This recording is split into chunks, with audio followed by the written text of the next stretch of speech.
तो हेलो दोस्तों, I hope आप सब लोग बढ़िया होंगे। तो आज के इस लेक्चर में डिस्कस करने वाले भैया न्यूटन्स लॉ ऑफ ग्रेविटेशन के बारे में कि न्यूटन ने लॉ ऑफ ग्रेविटेशन के लिए किस तरीके के फॉर्मूले दिए, ठीक है। और उसके बाद फिर डिस्कस करेंगे ग्रेविटेशनल पोटेंशियल क्या होता है, ग्रेविटेशनल इंटेंसिटी क्या होती है, इन सब के बारे में आज के लेक्चर में डिस्कस करने वाले हैं।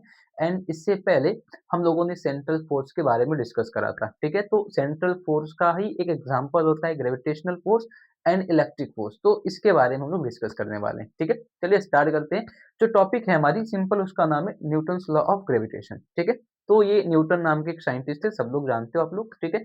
इन्होंने ग्रेविटेशन के लिए भी एक लॉ दिया था, ठीक है, जिसको बोला जाता है न्यूटन्स लॉ ऑफ ग्रेविटेशन। तो बेसिकली इसमें करा क्या जाता है, इन्होंने क्या करा था कि इस पूरे वर्ल्ड में, ठीक है, इस पूरे वर्ल्ड में कुछ पॉइंट मासेस कंसीडर करे थे। मतलब उन्होंने कंसीडर करा दो पॉइंट मासेस कि अगर आपके पास में पॉइंट मास है, तो पॉइंट मासेस को अगर आप पास-पास में रखते हो भैया, तो उनके बीच में एक अट्रैक्शन काम करता है। वो जो मासेस होंगे, वो एक-दूसरे के पास-पास में आना चाहते हैं। जैसे एक एग्ज़ाम्पल दूँ, जब आप 12th क्लास में इलेक्ट्रोस्टैटिक पढ़ते हो, तो इलेक्ट्रोस्टैटिक में आप क्या पढ़ते हो?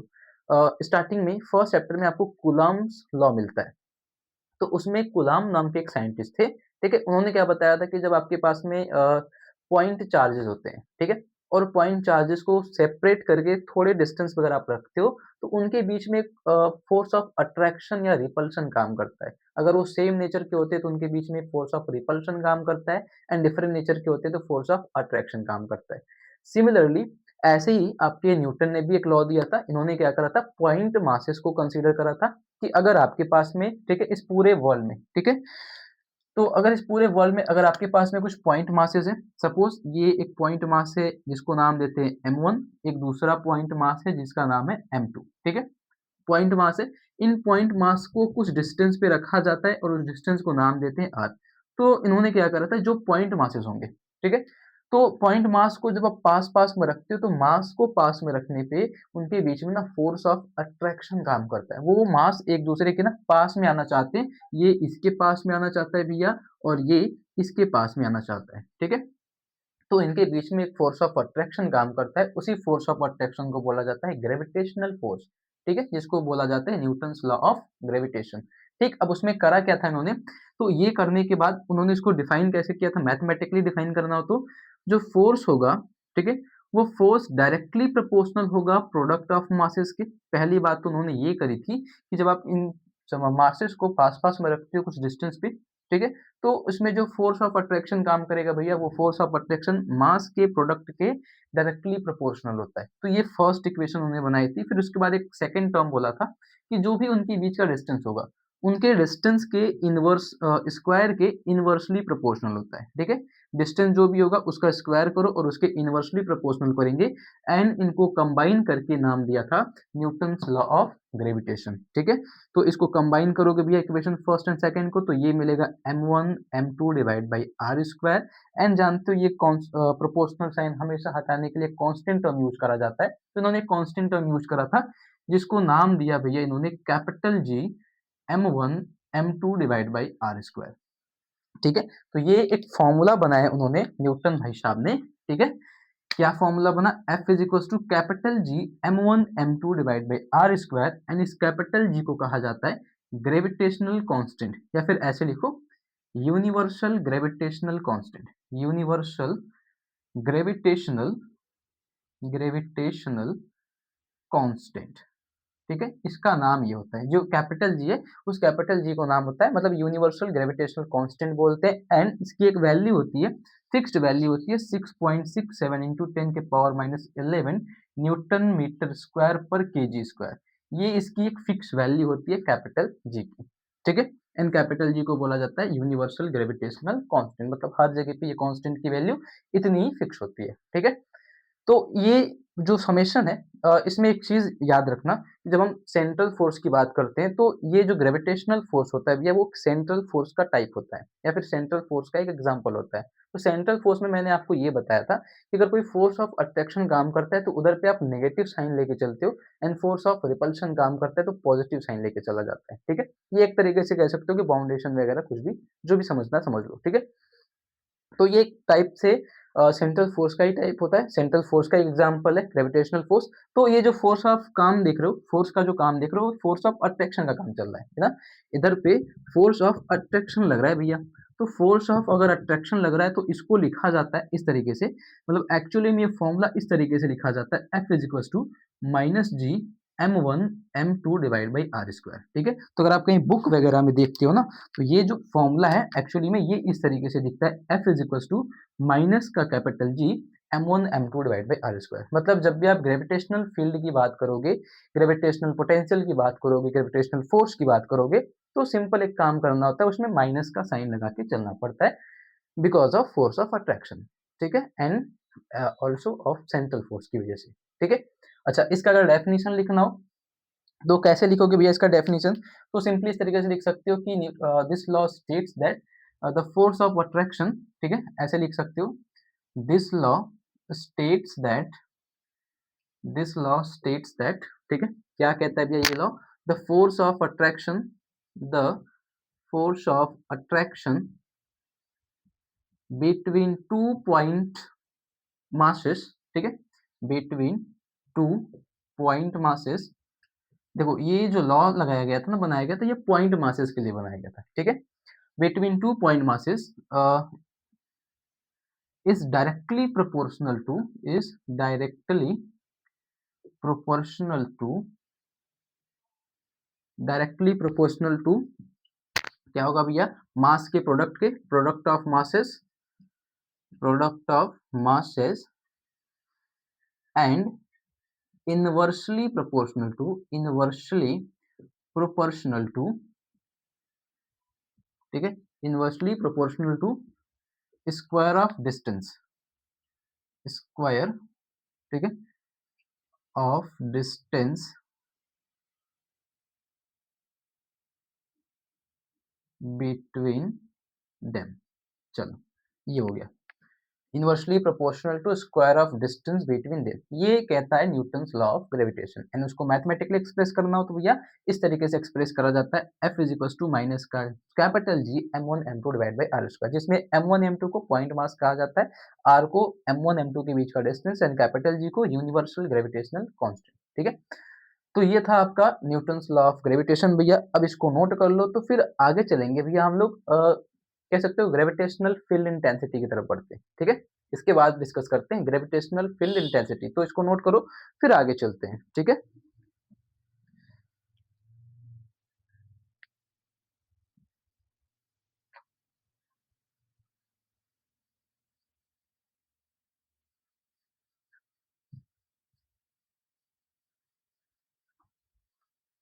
चलिए आगे डिस्कस करेंगे ग्रेविटेशनल फील्ड। ठीक है, ग्रेविटेशनल फील्ड इंटेंसिटी, इंटेंसिटी।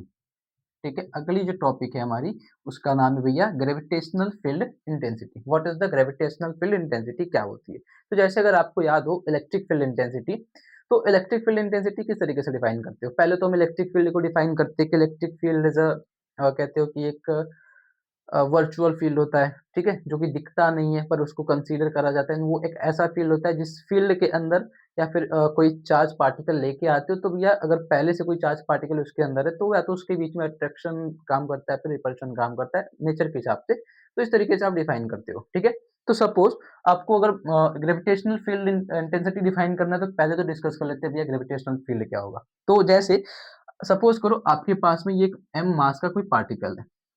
ठीक है, इस पार्टिकल से इससे कुछ डिस्टेंस पे सपोज करो ये एक डिस्टेंस लेते हैं, मतलब ये एक एरिया लेते हैं। ठीक है, इस एरिया को नाम देते हैं कि ये एक ग्रेविटेशनल फील्ड का एरिया है।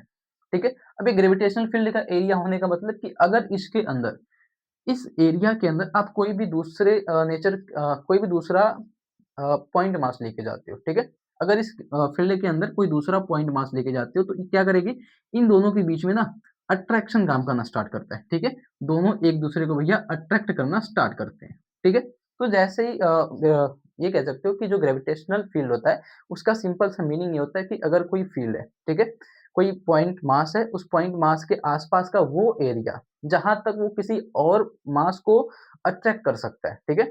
इस पॉइंट मास के आसपास का वो एरिया, ये एरिया जहाँ तक ये किसी और पॉइंट मास को अपने पास में अट्रैक्ट करने का सामर्थ्य रखता है, क्षमता रखता है। उस एरिया को बोला जाता है ग्रेविटेशनल फील्ड, ठीक है? तो जैसे अगर ये पॉइंट मास इसके अंदर है, तो ये इसको अट्रैक्ट कर लेगा। बट यही देखो तो अगर ये पॉइंट मास बाहर रहेगा ना, तो ये इसको अट्रैक्ट नहीं करता ना, तो अट्रैक्ट करेगा, रिपल्शन की बात तो इसमें होती ही नहीं है क्योंकि ग्रेविटेशनल फील्ड है भैया, तो इसमें सिर्फ अट्रैक्शन की बात करी जाती है, ठीक है? तो कहने का मतलब यही है कि अगर ग्रेविटेशनल फील्ड के बारे में ये होता है कि कोई सा भी पॉइंट मास है, उसके आसपास का वो एरिया जहाँ तक वो किसी और पॉइंट मास को अट्रैक्शन कर सकता है, उसको बोला जाता है वो ग्रेविटेशनल फील्ड है, ठीक है? उसके बाद अगली जो टॉपिक आती है ग्रेविटेशनल फील्ड इंटेंसिटी की। तो ग्रेविटेशनल फील्ड इंटेंसिटी का मतलब होता है कि इस पूरे ग्रेविटेशनल फील्ड के अंदर, ठीक है? ये जो हमारे पास में ग्रेविटेशनल फील्ड है, इस ग्रेविटेशनल फील्ड के अंदर जो भी पॉइंट मास है, ठीक है? इस पॉइंट मास के ऊपर देखो ग्रेविटेशनल फील्ड है, ये अगर कोई अलग से पॉइंट मास इसके अंदर लेके जाते हो, जैसे हम ये पॉइंट मास इसके अंदर लेके जा रहे हैं।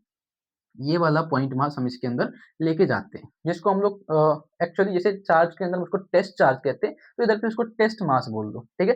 तो अगर हम कोई टेस्ट मास इसके अंदर लेके जाते हैं या फिर कोई चलो जाने दो, पॉइंट मास ही लेके जाते हैं इस ग्रेविटेशनल फील्ड के अंदर। तो जैसे ही ग्रेविटेशनल फील्ड के अंदर लेके जाओगे भैया, तो इनके बीच में एक फोर्स ऑफ अट्रैक्शन काम करेगा, जिसको आप बोलते हो एफ, ठीक है? एंड नाम दे दो इस तरीके से जो वैल्यू होगी वो होती है G m1 m2 divide by are square. ये फोर्स इसके ऊपर काम करता है, ग्रेविटेशनल फोर्स। तो जैसे इस मास को अंदर लेके जाओगे भैया, तो इसके ऊपर एक ग्रेविटेशनल फोर्स काम करेगा। तो पर यूनिट मास में जितना भी ग्रेविटेशनल फोर्स लगता है, ठीक है? या फिर जो भी मास फोर्स होता है, ठीक है? पर यूनिट मास पे जो भी फोर्स कंसीडर होता है इस ग्रेविटेशनल फील्ड के अंदर, उसको बोला जाता है ग्रेविटेशनल फील्ड इंटेंसिटी, ठीक है? एंड लिखने का हो तो इस तरीके से लिखा जाता है, gravitational field intensity is defined as, ठीक है? Is defined as in gravitational field ऐसे लिखो, डिफाइन एज फोर्स या फिर ग्रेविटेशनल फोर्स लिखते हैं ना अच्छे से, ग्रेविटेशनल फोर्स, ठीक है? Gravitational force it per unit mass, it unit mass, ठीक है? Gravitational force it unit mass and in gravitational field, इस तरीके से ग्रेविटेशनल टेशनल होना चाहिए ना, ग्रेविटेशनल स्पेलिंग्स वगैरह भैया मिला लेते हैं ना, ठीक है? ग्रेविटेशनल, चलो ग्रेविटेशनल फील्ड। तो ग्रेविटेशनल फील्ड के अंदर कोई भी पॉइंट मास आप कंसीडर करते हो, उसके बाद कोई अलग से पॉइंट मास उसके अंदर लेके जाते हो, तो उनके बीच में एक फोर्स ऑफ अट्रैक्शन काम करेगा भैया, एंड फोर्स ऑफ अट्रैक्शन जो होगा उस पॉइंट मास के ऊपर जितना फोर्स ऑफ अट्रैक्शन लगेगा, उसी को बोला जाता है ग्रेविटेशनल फील्ड इंटेंसिटी, ठीक है? एंड इसको शो करने का तरीका ऑब्वियस सा वही है, सीधी सीधी बात है, डायरेक्ट भी शो कर सकते हो, जैसे आप चाहो तो देखो इस तरीके से शो कर सकते हो। ग्रेविटेशनल फील्ड इंटेंसिटी ना भैया, उसको एफ जी से शो कर लो, चलो एफ जी से शो करते हैं, ठीक है? एफ जी से ग्रेविटेशनल फील्ड इंटेंसिटी को शो करते हैं, या फिर कभी कभी ऐसे आई जी से भी शो करा जाता है, ठीक है? I G is equal to gravitational field intensity, या फिर ई जी भी लिखा जाता है ग्रेविटेशनल फील्ड इंटेंसिटी को, ठीक है? चलो ई जी नहीं लिखते, आई जी करके लिखते हैं ना, अच्छे से समझ में आएगा ताकि कंफ्यूजन ना रहे आपको कोई। तो ये होता है एफ डिवाइड बाई मास के, ठीक है? एफ डिवाइड बाई मास के इक्वल में आता है, ये इसका फॉर्मूला बनता है, ठीक है?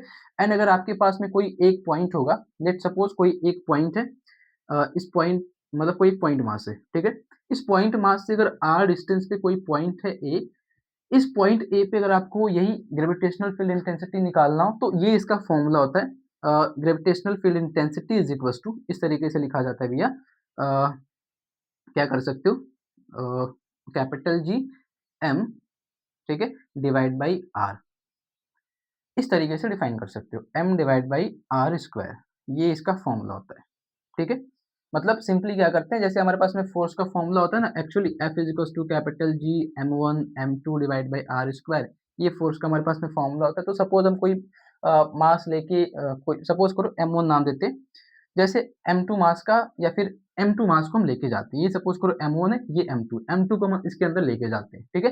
तो जो हमारे पास में m2 होगा, m2 को इधर नीचे भेज दो भैया, तो f डिवाइड बाई m2 हो जाएगा, ये हो जाएगा g m1 divide by are square. तो F डिवाइड बाई M2 को ही तो कहा जाता है IG ग्रेविटेशनल फील्ड इंटेंसिटी। तो ये फॉर्मूला बनता है ग्रेविटेशनल फील्ड इंटेंसिटी का IG is equal to capital G M1 divide by R square. मतलब जो भी इधर पे मास होगा, M1 नहीं सीधा M लिखता हूँ, इधर पे जो भी मास होगा, ठीक है? ये मास की वजह से अगर r डिस्टेंस पे आपको इंटेंसिटी चाहिए, ग्रेविटेशनल फील्ड इंटेंसिटी का वैल्यू चाहिए, तो उसका फॉर्मूला ये होता है capital G M divide by R square, ठीक है? क्योंकि ऐसा ही ठीक फॉर्मूला आप जब इलेक्ट्रिक फील्ड में जाओगे ना, इलेक्ट्रिक फील्ड में भी आपको ठीक ऐसे ही फॉर्मूला दिखता है, बस उधर पे इधर कैपिटल K होता है, इधर पे Q चलता है, ठीक है? तो ये तरीका होता है ग्रेविटेशनल फील्ड इंटेंसिटी निकालने का, कि एक फॉर्मूला ये होता है F डिवाइड बाई M करके, ठीक है? एंड दूसरा फॉर्मूला होता है capital G divide by R square करके, ठीक है? तो ये होता है ग्रेविटेशनल फील्ड इंटेंसिटी एंड चाहो तो यहाँ से इनका यूनिट वगैरह भी निकाल सकते हो। मास है तो देखो इसका यूनिट निकालना है तो ऐसे निकाल सकते हो भैया। यूनिट क्या होगा? F का होता है न्यूटन सिंपल, ठीक है? मास का होता है केजी, तो न्यूटन पर केजी इसका मास निकाल सकते हो, ठीक है? सिंपली। तो ये था आपका ग्रेविटेशनल फील्ड इंटेंसिटी। अब इसको नोट कर लो, तो फिर आगे डिस्कस करते हैं कुछ फॉर्मूलेज़ पे। उसके बाद फिर डिस्कस करेंगे ग्रेविटेशनल पोटेंशियल पे, ठीक है? एक बार इनको नोट करो फिर आगे डिस्कस करते हैं। ठीक है भैया?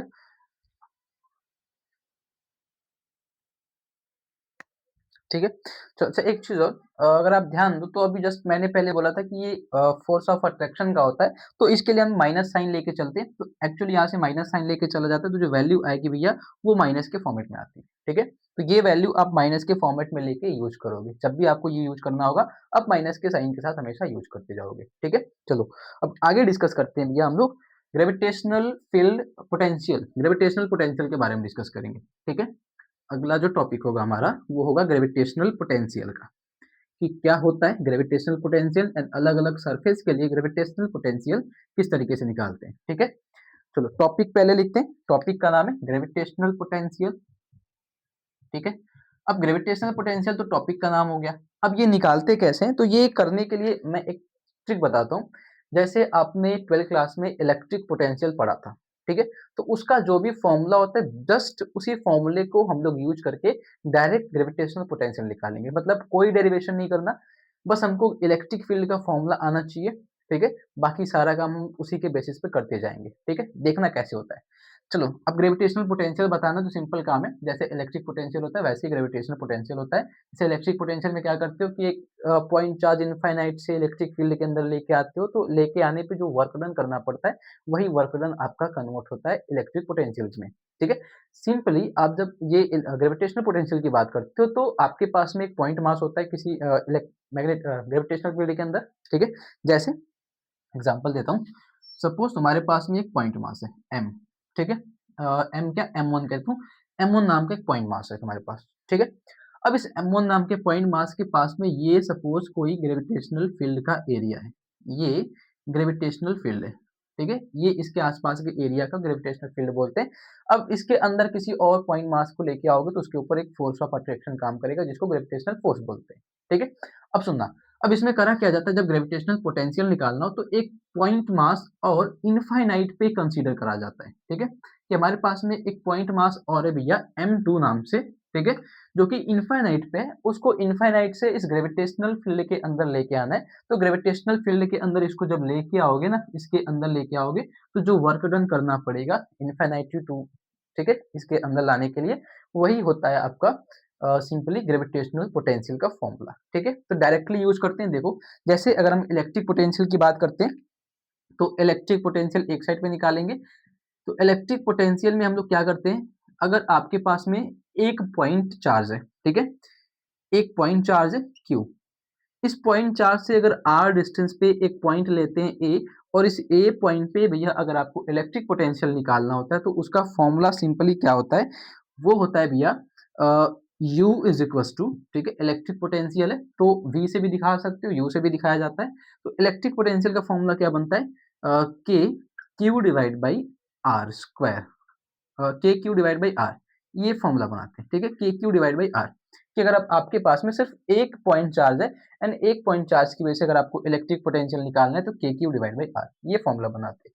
सिंपली अगर आपके पास में एक से ज्यादा पॉइंट चार्जेस हो गए, जैसे एक इलेक्ट्रिक फील्ड है, उस इलेक्ट्रिक फील्ड के अंदर दो पॉइंट चार्जेस है, ठीक है? इसमें क्या करा जाता है कि इसमें एक पॉइंट चार्ज को इनफाइनाइट से लेके आना पड़ता है।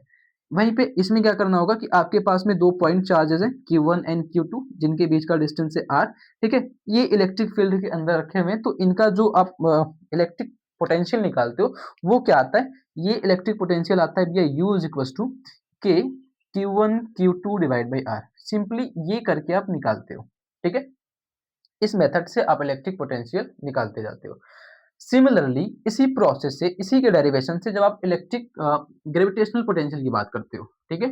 ग्रेविटेशनल पोटेंशियल में चलते हो, तो पहला तो काम यही होता है कि पहले आप एक पॉइंट मास की वजह से निकालते हो, फिर डबल डबल पॉइंट मासेस की वजह से निकालते हो। तो जब एक पॉइंट मास आपके पास में होता है, सपोज करो आपके पास में ये एक पॉइंट मास है, इस पॉइंट मास से आर डिस्टेंस पे भैया एक पॉइंट है ए, एंड इस ए पॉइंट पे हमको निकालना है ग्रेविटेशनल पोटेंशियल, ठीक है? तो ग्रेविटेशनल पोटेंशियल दिखाना हो तो भैया आप यूजी से दिखा सकते हो, वीजी से भी दिखा सकते हो। चलो इसको वीजी से दिखाते हैं, ठीक है? ग्रेविटेशनल पोटेंशियल निकालना है तो वीजी कहते हैं इसको, ठीक है? अब इस ग्रेविटेशनल पोटेंशियल की वैल्यू कितनी होगी? सिमिलरली एज इट इज उतार दो। कैसे? जैसे ये कैपिटल के होता है, इसके अंदर इलेक्ट्रिक फील्ड के अंदर कैपिटल के कांस्टेंट होता है, पर ग्रेविटेशनल फील्ड के अंदर कैपिटल जी कांस्टेंट होता है, ठीक है? इधर पे पॉइंट चार्ज होता है, इधर पे हमारे पास में पॉइंट मास है, डिवाइड बाय डिस्टेंस दोनों का वही रहता है, तो डिस्टेंस। तो ये फॉर्मूला बनेगा ग्रेविटेशनल पोटेंशियल का सिर्फ एक पॉइंट मास की वजह से आर डिस्टेंस पे जीएम डिवाइड बाई आर। और एक छोटा सा काम इसमें बस ये बढ़ता है कि भैया जब आप ये करोगे तो इसमें ना माइनस की साइन बढ़ा लेना। ग्रेविटेशनल पोटेंशियल जब भी लिखोगे तो आप एक माइनस साइन के साथ में लिखोगे, हमेशा एक माइनस साइन के साथ में, ठीक है? सिमिलरली अगर आपके पास में दो पॉइंट मासेस हो, ठीक है, ग्रेविटेशनल फील्ड के अंदर, अब ये बात चलेगी ग्रेविटेशनल फील्ड के अंदर। अब ग्रेविटेशनल फील्ड के अंदर आपके पास में दो दो पॉइंट मासेस हैं, तो उनका अगर आपको ग्रेविटेशनल पोटेंशियल निकालना हो तो वो क्या होता है भैया? सीधी सीधी बात है, वीजी इज इक्वल टू जाता है एज इट इज के की जगह पे कैपिटल जी, Q1 Q2 की जगह पे M1 M2 divide by are.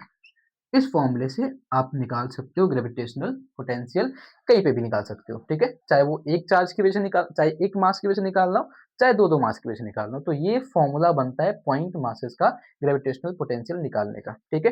करना क्या होता है इसमें एक्चुअली, तो इनफाइनाइट से एक पॉइंट मास को ग्रेविटेशनल फील्ड के अंदर लेके आना पड़ता है एंड वर्क डन करना पड़ता है, ठीक है? एंड जो भी वर्क डन करोगे वो वर्क डन इस तरीके से लिखा जाता है, W is equal to F dot d r करके, ठीक है? Infinity to r n minus का एफ डॉट डी आर, ये करा जाता है, ठीक है?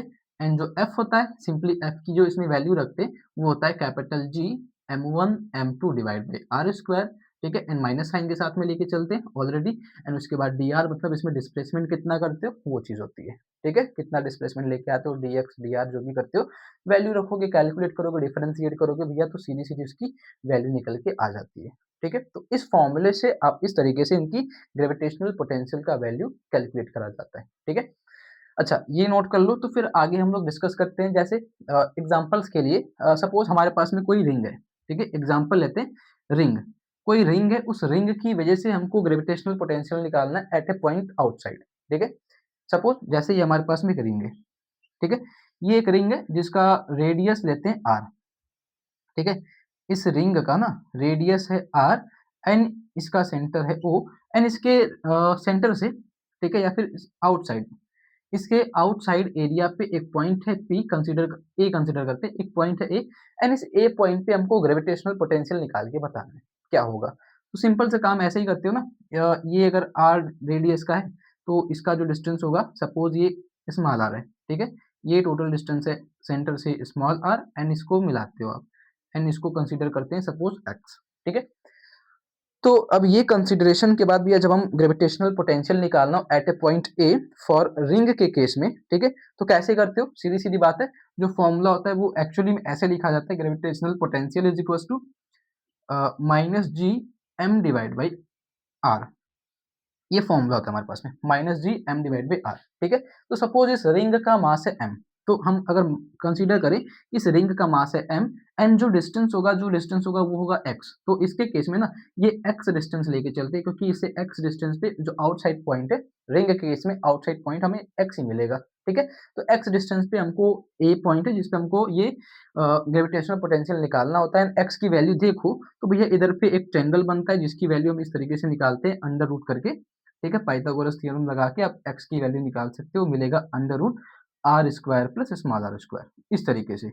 तो कोई रिंग का केस हो भैया, तो रिंग के केस में इस तरीके से आप ग्रेविटेशनल पोटेंशियल आराम से निकाल सकते हो, ठीक है।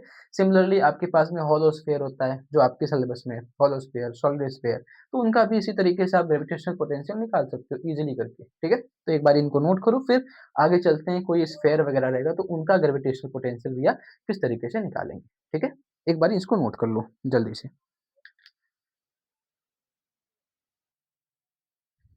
चलिए भैया आगे चलते हैं, ठीक है। अच्छा, इधर पे एक चीज मिस हो गया, माइनस साइन। ये माइनस साइन भैया लगाना मत भूलना, ठीक है। ग्रेविटेशनल पोटेंशियल जब भी लिखना तो माइनस साइन लगाना मत भूलना, ठीक है। माइनस साइन लगाना भूल गए भैया तो सारा काम आपका खराब हो जाएगा, ठीक है। ये चीज याद रखना, बिना माइनस साइन के आप ग्रेविटेशनल पोटेंशियल कभी मत लिखना। इलेक्ट्रिक पोटेंशियल केस में माइनस साइन नहीं लगाते, ठीक है। चलो आगे डिस्कस करेंगे। सपोज अगर आपके पास में कोई स्फेयर है, ठीक है, जैसे एक हॉलो स्फेयर का केस होता है, सॉलिड स्फेयर का केस होता है, तो ग्रेविटेशनल पोटेंशियल निकालेंगे फॉर ए हॉलो स्फेयर, ठीक है। कैसे काम करता है, इनका तो अभी काम नहीं है भैया। अब देखो, वो निकालने के लिए सिंपली हम क्या करेंगे, ट्रिक यूज करेंगे इलेक्ट्रिक फील्ड से, ठीक है। जैसे इलेक्ट्रिक फील्ड की बात करते हैं, पहले तो किसका निकालना है वो देखते हैं। तो पहले हम लोग हॉलो स्फेयर का निकालेंगे, ठीक है, कि हमारे पास में एक हॉलो स्फेयर है। उस हॉलो स्फेयर का पहले काम करेंगे, हम एक इलेक्ट्रिक फील्ड निकालेंगे। फिर इलेक्ट्रिक फील्ड से इलेक्ट्रिक पोटेंशियल का फॉर्मूला देखते हैं कैसा होता है, एंड जस्ट उसके बाद उसी पे डिपेंड कर देंगे ग्रेविटेशनल पोटेंशियल। एकदम आसानी से निकल जाएगा, देखना कैसे होता है। अब जैसे हमारे पास में एक हॉलो स्फेयर है, तो हॉलो स्फेयर में जब आप इलेक्ट्रिक फील्ड निकालने जाते हो तो क्या करते हो, पहले एक हॉलो स्फेयर कंसीडर करते हो जिसका रेडियस लेते हो कैपिटल आर, ठीक है। ये हॉलो स्फेयर है, ठीक है। इसका रेडियस क्या है भैया, इस हॉलो स्फेयर का रेडियस है कैपिटल आर, एंड ये ओ पॉइंट है, सेंटर पॉइंट है। उसके बाद इस पे चार्जेस को जब बिछाते हैं तो इस तरीके से इस पे चार्ज देते हैं, ठीक है। इस पे सरफेस पे चार्जेस को इस तरीके से बैठा देते हैं, ठीक है। क्योंकि हॉलो स्फेयर है तो अंदर के पार्ट एकदम खाली खाली होंगे तो स्फेयर पे चार्ज देना पड़ता है। तो ये केस होता है। एंड जब इससे आउटसाइड एरिया पे देखो, एक केस बनता है, इस पे आउटसाइड एरिया पे आप इलेक्ट्रिक फील्ड निकालते हो जिसका डिस्टेंस कैप स्मॉल आर लेते हैं, ठीक है। एक केस बनता है इसके सरफेस पे इलेक्ट्रिक फील्ड निकालते हो, और एक केस बनता है इसके इनसाइड एरिया में इलेक्ट्रिक फील्ड निकालते हो। सिमिलरली आप आउटसाइड पे पोटेंशियल निकालते हो, इनसाइड पे पोटेंशियल निकालते हो, सरफेस पे पोटेंशियल निकालते हो। तो यही चीज अगर देखा जाए कि जब आप इलेक्ट्रिक फील्ड निकालते हो भैया इनसाइड पे, पहले आउटसाइड देखते हैं, ठीक है। क्या लिखेंगे, इलेक्ट्रिक फील्ड आउटसाइड। तो आउटसाइड एरिया पे जब इलेक्ट्रिक फील्ड निकालने जाते हो तो उसमें देखो, ये जो कैपिटल आर है स्मॉल आर है, इसमें भैया आउटसाइड के केस में जो स्मॉल आर है ये ग्रेटर है कैपिटल आर से, ये केस बनता है, ठीक है। हॉलो स्फेयर के केस में ये केस बनता है, स्मॉल आर जो होता है कैपिटल आर से बड़ा होता है, मतलब रेडियस जो होता है वो इस लेंथ से छोटा होता है। तो आउटसाइड में जब इलेक्ट्रिक फील्ड निकालते हो तो क्या मिलता है, के क्यू डिवाइड बाई भैया ये होता है इस तरीके से r square, k Q divide by are square. Simply ये फॉर्मूला बनाते हो आउटसाइड एरिया पे, क्योंकि सपोज करो इसका चार्ज है क्यू, अच्छा चार्ज भी होता है तो चार्ज क्यू कंसीडर कर लेते हैं, ठीक है। एंड इसका मास भी निकालना है क्योंकि मास के हिसाब से हमको ग्रेविटेशनल पोटेंशियल भी लेके चलना है, तो मास इसका कंसीडर करते हैं एम, ठीक है। अब सुनना, आउटसाइड एरिया पे ये जो आउटसाइड पॉइंट है इस पे इलेक्ट्रिक फील्ड का फॉर्मूला होता है के Q divide by are square. Similarly जब आप ऑन द सरफेस निकालते हो, ठीक है, on surface electric field on surface निकालते हो, तो सरफेस पे, सरफेस का मतलब होता है ये जो आर पॉइंट है ये कैपिटल आर पॉइंट के बराबर होता है। सरफेस के केस में आर जो होता है कैपिटल आर के बराबर होता है, एंड ये जो फॉर्मूला होता है सिमिलर क्यू की स्मॉल आर की जगह पे कैपिटल आर के फॉर्मेट में मिलता है, बस ये केस होता है, ठीक है। एंड सिमिलरली जब आप इनसाइड निकालते हो, इनसाइड इलेक्ट्रिक फील्ड इनसाइड निकालते हो, तो इनसाइड क्यों निकालते हैं, मतलब इनसाइड के अंदर जाओगे तो कोई चार्ज नहीं होता है क्योंकि सारे चार्जेस बाहर वाले सरफेस पे होते हैं। हॉलो का मतलब होता है अंदर से खाली, तो अंदर कुछ नहीं होता है, तो इनसाइड वाले में इलेक्ट्रिक चार्ज हमको, मतलब इलेक्ट्रिक फील्ड इंटेंसिटी जीरो मिलती है। एंड यहीं से जब हम लोग क्या करते हैं, इलेक्ट्रिक पोटेंशियल निकालते हैं, ठीक है। तो भैया जब इलेक्ट्रिक पोटेंशियल निकालते हो इनसाइड के लिए, पहले आउटसाइड के लिए, तो आउटसाइड के केस में पोटेंशियल क्या मिलता है, वो मिलता है के क्यू डिवाइड बाई आर, ये मिलता है आउटसाइड पे पोटेंशियल, के क्यू डिवाइड बाई आर, ठीक है। सिमिलर जब ऑन द सरफेस जाते हो तो वो मिलता है इलेक्ट्रिक पोटेंशियल के Q divide by capital R, capital R मतलब इसमें स्क्वायर के फॉर्मेट में चलता है, पोटेंशियल स्क्वायर के फॉर्मेट में नहीं चलता है, नॉर्मल फॉर्मेट में चलता है, ठीक है, ये ध्यान देना है। दूसरी बात, जब इसमें इनसाइड में zero electric intensity, electric field intensity inside में जीरो आता है, बट पोटेंशियल के केस में ये आता है सिमिलर आउटसाइड वाले केस के साथ में। जैसे आउटसाइड का होता है ठीक वैसे ही इनसाइड का भी आता है। तो इनसाइड में भी जो इलेक्ट्रिक पोटेंशियल आएगा भैया वो होता है के Q divide by R, on the surface K Q divide by are and outside the surface K Q divide by small R. ये इलेक्ट्रिक पोटेंशियल होता है। एंड इसी फॉर्मूले का यूज करेंगे फॉर द ग्रेविटेशनल पोटेंशियल। ठीक है, ग्रेविटेशनल पोटेंशियल निकालना हो तो क्या करोगे, सिंपल सा ग्रेविटेशनल पोटेंशियल को भैया वीजी से दिखाएंगे एंड उसका फॉर्मूला क्या बनेगा, के की जगह पे कैपिटल जी पुटअप करोगे, क्यू की जगह पे मास ऑफ द सरफेस जो भी होगा, तो सरफेस का मास हमने कंसीडर करा था एम। ठीक है, डिवाइड बाई आर, ये फॉर्मूला बनता है फॉर आउटसाइड सरफेस। तो अगर कोई हॉलो स्फेयर है, हॉलो स्फेयर के आउटसाइड एरिया पे कहीं पे भी, आउटसाइड में कहीं पे भी, कि अगर एम मास का आर रेडियस का कोई हॉलो स्फेयर है, तो हॉलो स्फेयर का भैया अगर आउटसाइड एरिया पे अगर आप ग्रेविटेशनल पोटेंशियल निकालोगे तो उसकी वैल्यू होती है capital G M divide by are. And एक चीज इसमें माइनस साइन के साथ चला जाता है बस। ठीक है, सिमिलरली जब ऑन द सरफेस निकालोगे तो ऑन द सरफेस के लिए ये इलेक्ट्रिक फील्ड होता है। ठीक है, पोटेंशियल तो मैग्नेट ग्रेविटेशनल पोटेंशियल निकालोगे भैया, तो बस सिंपली क्या चेंज हुआ था, स्मॉल आर की जगह पे कैपिटल आर चेंज हुआ था। तो एज इट इज के की जगह पे कैपिटल जी, क्यू की जगह पे मास ऑफ द सरफेस, ठीक है, एंड स्मॉल आर की जगह पे कैपिटल आर भैया, एंड ये चलेगा माइनस साइन के साथ में। ठीक है, सिमिलरली इनसाइड जब निकालोगे तो वीजी लिखेंगे एंड के की जगह पे कैपिटल जी, क्यू की जगह पे मास ऑफ द सरफेस, ठीक है, आर की जगह पे ये आर होगा एंड ये माइनस साइन के साथ में। तो ये फॉर्मूला बनता है आपके ग्रेविटेशनल पोटेंशियल का। तो किसी भी हॉलो स्फेयर के लिए अगर आपको outside inside on the surface अगर आपको ग्रेविटेशनल पोटेंशियल निकालना हो तो ये तो इलेक्ट्रिक फील्ड का फॉर्मूला होता है, पोटेंशियल इलेक्ट्रिक फील्ड, एंड ये फॉर्मूला बनता है आपके ग्रेविटेशनल पोटेंशियल का। ठीक है, तो डायरेक्टली आप उसको ऐसे याद कर सकते हो। तो ये याद करने का ट्रिक बता सकते हो, इस तरीके से याद कर सकते हो। ठीक है, तो इनको अच्छे से नोट करो भैया। तो फिर एक केस है सॉलिड स्फीयर का, उसको भी डिस्कस कर लेते हैं, फिर आपका ये लेक्चर खत्म हो जाएगा। ठीक है, तो इनको जल्दी से नोट करो, फिर डिस्कस करते हैं उसके केस पे। ठीक है, चलो, ज़्यादा कुछ नहीं करना होगा हमको, थोड़ा बहुत काम है बस। ठीक है, थोड़ा बहुत काम है तो थोड़े में काम चला लेंगे, क्या फ़र्क पड़ता है। चलिए, देखो ज़्यादा इसमें ताम-झाम नहीं करना होता है। हॉलो स्फीयर की जगह पे हम लेंगे क्या कंसीडर करेंगे भैया, हम कंसीडर करने वाले हैं सॉलिड स्फीयर। ठीक है, एंड जब सॉलिड स्फीयर की बात आती है तो जो हम ये चार्जेस बिछाते हैं, ये चार्जेस आउटसाइड पे नहीं चलते, फिर ये चार्जेस भैया इनसाइड सरफेस कहीं पे भी हो सकता है, क्योंकि सॉलिड स्फीयर है तो अंदर से भी भरा पड़ा रहेगा। ठीक है, हॉलो स्फीयर के केस में अंदर से खाली होता है, बट जब सॉलिड स्फीयर की बात करते हैं तो अंदर से ये चार्जेस को इस तरीके से उसपे डिस्ट्रीब्यूट करा जाता है ना, इसको डिस्ट्रीब्यूशन ऑफ चार्ज कहा जाता है एक्चुअली में। ठीक है, चलो, अब तो आई थिंक कुछ याद तो रिकॉल तो हुआ ही होगा आपको। चलो अब सुनना, तो सपोज हमारे पास में एक सॉलिड स्फीयर है जिसका रेडियस है आर इन, जिसका मास है एम, आर डिस्टेंस पे आउटसाइड एरिया पे जब आप इलेक्ट्रिक फील्ड निकालने जाते हो तो फॉर्मूला यही बनता है आउटसाइड पे k Q divide by are square, मतलब इस स्फेयर का जो भी चार्ज होगा, टोटल चार्ज, ठीक है, एंड इसका आउटसाइड पे जो रेडियस होगा, मतलब जो डिस्टेंस होगा। तो एक्चुअली हमने डिस्टेंस का कंसीडर करा है आर आउटसाइड के लिए, एंड अंदर के रेडियस के लिए हमने कैपिटल आर डिस्कस करा है। तो आउटसाइड सरफेस के लिए जब भी आप इलेक्ट्रिक फील्ड निकालोगे तो वो मिलता है के Q divide by are square. ठीक है, सिमिलरली ऑन द सरफेस निकालोगे तो ऑन द सरफेस के लिए आपको ये ऑन द सरफेस का मतलब आर जो होगा वो इस पॉइंट पे आ जाएगा, तो आर इस पॉइंट पे आने का मतलब ये पॉइंट इधर आएगा, तो आर डिस्टेंस जो होगा ये कैपिटल आर के बराबर हो जाता है ऑन द सरफेस के केस में। तो फॉर्मूला यही मिलेगा के Q divide by capital R का स्क्वायर। सिमिलरली आप इनसाइड के लिए भी निकाल सकते हो, ऐसे ही करके आप इनसाइड के लिए भी निकालते हो। ठीक है, सेम चीज, क्योंकि हमको अभी तो बात करनी है पोटेंशियल की, इलेक्ट्रिक फील्ड की तो बात भी नहीं करनी थी, बस जस्ट एज ए रेफरेंस लेके चल रहा हूँ ताकि आपको एज लाइन वाइज आपको समझ में आता जाए। अच्छा, अब जब इलेक्ट्रिक पोटेंशियल निकालते हो, आउटसाइड सरफेस के लिए पोटेंशियल निकालते हो, तो भैया वही फॉर्मूला बनता है के क्यू डिवाइड बाई आर। ठीक है, जो उसका कांस्टेंट टर्म होता है के, एंड जो भी चार्ज होगा एंड जो भी ये डिस्टेंस होगा आर, ये फॉर्मूला बनता है।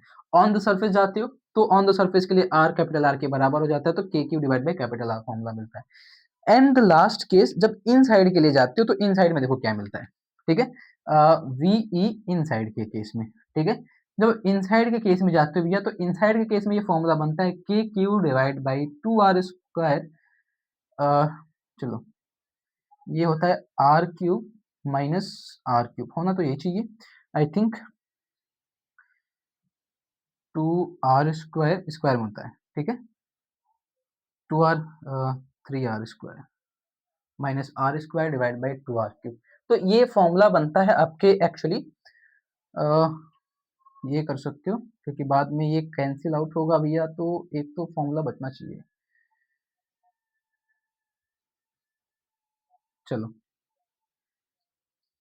इनसाइड का केस है ना, एक सेकंड, बस एक सेकंड रुकना, इनसाइड का केस देखता हूँ मैं, क्या फॉर्मूला बनता है भैया इनसाइड के केस में। चलो ठीक है, ये क्यू होता है इधर पे, ठीक है। चलो अब ये इनसाइड पोटेंशियल जो होता है, इलेक्ट्रिक फील्ड के इनसाइड पोटेंशियल का फॉर्मूला ये बनता है के Q divide by 2r³ and 3r² minus r², ये फॉर्मूला बनता है, ठीक है।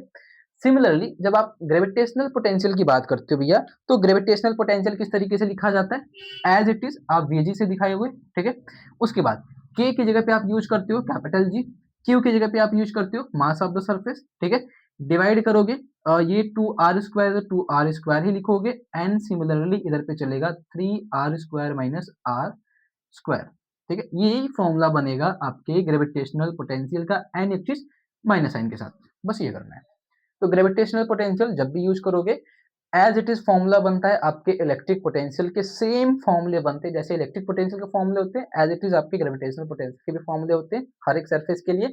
बस फर्क इतना रहता है कि आप कैपिटल के की जगह पे कैपिटल जी लिखते हो, क्यू की जगह पे एम लिखते हो, बाकी सारी क्वांटिटीज वैसे ही रहती हैं, एंड ग्रेविटेशनल पोटेंशियल हमेशा माइनस साइन के साथ में लिखा जाता है, ठीक है। तो ये तरीका है, आप किसी भी कोई सा भी सरफेस हो, आप उसका ग्रेविटेशनल पोटेंशियल चाहे इलेक्ट्रिक पोटेंशियल तो आप पिछली क्लासेस में पढ़ के आए हो जस्ट अभी, वो तो आपको याद ही होगा, नहीं याद है तो एक बार उसको जाके अच्छे से देख लेना, ठीक है। एंड बात करते हैं ग्रेविटेशनल पोटेंशियल की, तो ये काम आपका हो गया, ठीक है। तो कोई भी डाउट हो भैया कमेंट जरूर कीजिएगा, मिलते हैं नेक्स्ट वीडियो में, तब तक के लिए थैंक यू।